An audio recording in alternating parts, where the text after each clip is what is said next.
Communication and learning a language.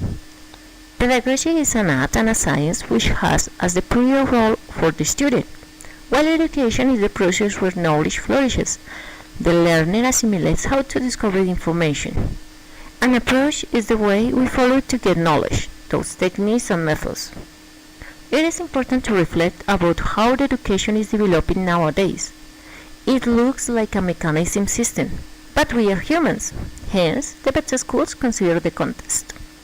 Through history, education has been as an individual learning process with the tutoring, until the big classroom with lots of students, from traditional to progressive one, and for being a right for men to include women in it. Also, since the past, it was only for rich people, and at this time they tried to be for everyone, no matter circumstances. Whatever, the good intentions or not, some countries manage to have proper systems according and dealing with the situations they are. Those governments have a clear vision of what they want to achieve. Some of them recognize as the most important aspect the discipline, others the respect, others the technicians, or the area they want to invest for the people and progress. As we know, PISA is a standardized system of evaluation which works for those nations that develop qualified competences at mathematics, comprehension, languages, creativity, analyzing, leader abilities, and so on.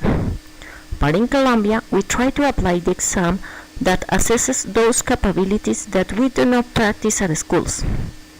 We adopt the Common European Framework of Reference for Languages, and with it we tend to build an environment in English classes developing the communicative competences. Those are the linguistic, that is the knowledge itself, as grammar, reading comprehension, syntax, the sociolinguistic, that is using the language in different situations depending on the context, and the pragmatic competence that tell us how to communicate according to the purposes. To understand communication, there have been created some models since Aristotle's time. They have been modified. Aristotle's rhetoric model comprises the speaker, the speech, and the audience. Then it required more aspects, and Saussure set up a circuit that included the terms audition, phonation, concept, and acoustic image. After, it was Shannon and Wave who included information source, message, transmitter, signal, channel, receiver, and destination. Then they extended with feedback, code 1 and code 2, and noise. Gerber introduced the terms selection context availability, manner machine, event, perceived message, content created, channels media control. Buehler took the structures model and added taking heads, explaining the root of the communication. It was Jacobson who organized it in a diagram with context and content.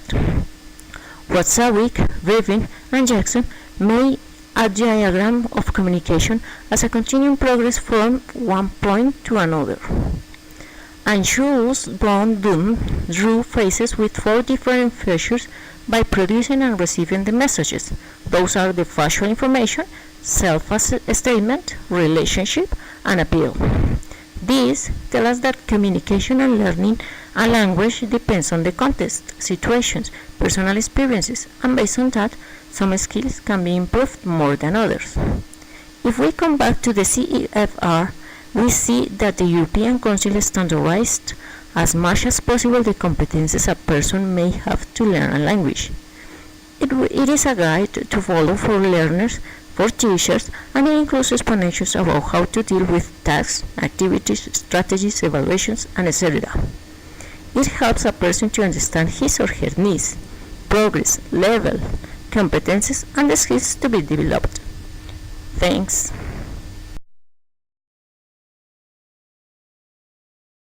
Created using Powtoon.